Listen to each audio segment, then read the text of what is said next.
अंतरिम जमानत की मांग को लेकर सुप्रीम कोर्ट पहुंचे हेमंत सोरेन की याचिका पर सुनवाई शुरू हो गई है। आज 21 मई को सुप्रीम कोर्ट में सुनवाई हुई, जो कल 22 मई को भी जारी रहेगी। जस्टिस दीपांकर दत्ता और जस्टिस सतीश चंद्र शर्मा की बेंच के सामने हेमंत सोरेन की ओर से सीनियर एडवोकेट कपिल सिब्बल और ईडी की ओर से additional solicitor general SV Raju पेश हुए।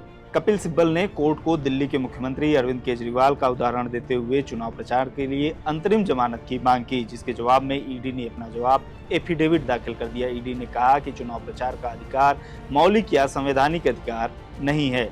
कपिल सिब्बल ने सुनवाई के दौरान कोर्ट को बताया कि जिस विवादित जमीन के मामले में हेमंत सोरेन की गिरफ्तारी हुई है, उनका उससे कोई लेना देना नहीं है। सोरेन ने कहा, जो व्यक्ति उस जमीन पर खेती कर रहा था, उसी के नाम पर बिजली का कनेक्शन है, पट्टा राजकुमार के नाम पर है, वो भी इस मामले में आरोपी है, मेरा इससे कोई लेना देना नहीं है। कपिल सिब्बल ने कहा कि कब्जा कब हुआ, किसने किया, कोई सबूत नहीं है, सिर्फ मौखिक सबूत है। वहीं दूसरी तरफ एएसजी राजू ने कहा कि पीएमएलए के तहत कब्जा होना ही पर्याप्त है, स्वामित्व की आवश्यकता नहीं है। मामले में नोटिस जारी होने के बाद सोरेन ने जमीन के मूल मालिकों में से एक को संपर्क किया और स्थिति को पलटने की कोशिश की। कई तरह की छेड़छाड़ की गई है। एएसजी राजू ने कहा कि इस जमीन पर सोरेन का मालिकाना हक नहीं है, न ही किसी रिकॉर्ड में उनका नाम दर्ज है, लेकिन वह जमीन उनके कब्जे में है, जो अपराध है।